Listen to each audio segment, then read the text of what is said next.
cái mà cái ròn thèm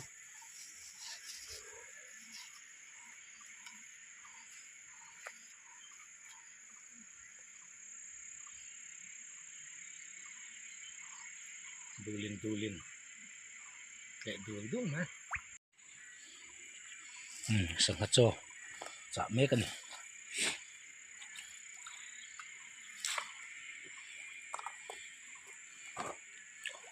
sangat chỉ cần sửa đôn bốc à sangat pun là tầm khóc mấy chỉ là khả năng còn kẹt đùa là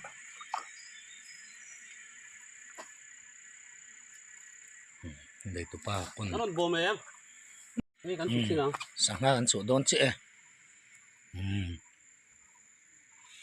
nuông thịt trà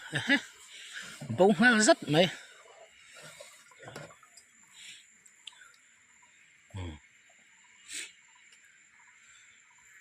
liệu bông răng rap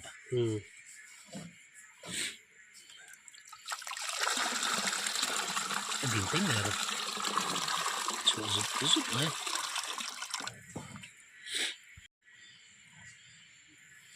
ai tầm giò còn lâu mà nè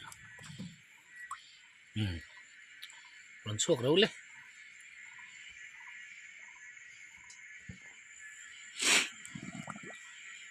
suốt chả đủ lâu về rồi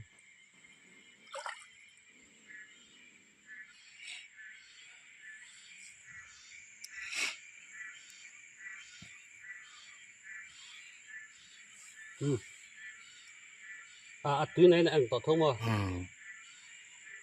nùaมันติดแล้วนี่ตัวละกันชัวตักตักตองตัวน่ะชัวตักตักนั่นนู่น ตักตอง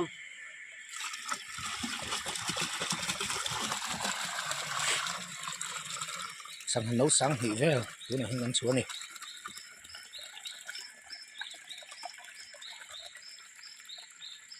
của em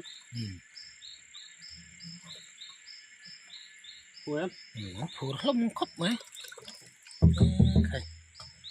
cái first thi chú pani pali panga cái ông về tôi lo panga thi panga về là nó mà cháu mà khi chú anh hạt chặt mel lắm turon bông hal vik mà khát thì làm gì cái anh lộc thà rồi cái bula mi po